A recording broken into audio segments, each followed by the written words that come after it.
আলাদা করে দাও এই দুইজনকে। ছেড়ে দাও আমাকে, ছেড়ে দাও না।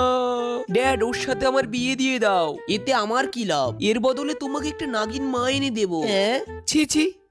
দেখ বেটি, ও তোকে সত্যিকারে ভালোবাসে না। তোকে পাওয়ার জন্য ও আমাকে ঘুষ দেওয়ার চিন্তা ভাবনা করতিছে।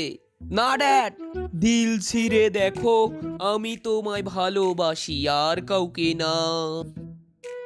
ছেড়ে দাও এই দুইজনকে। মালেকা, মালিক, তাড়াতাড়ি আসো, তুমিও আসো।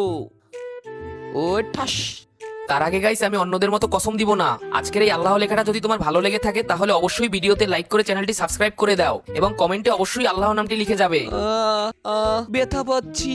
আরে এইটা তুমি কি করলে? তুই বললি না তোর হৃদয় ছিঁড়ে দেখতে সেখানে কার নাম লেখা, এখন তো দেখতেছি সেখানে আমার মেয়ের নাম নেই। আরে এইটা কি করলেন? আমি তো কথার কথা বলেছি, সত্যিকারেই আমার হৃদয় কেটে ফেলবে।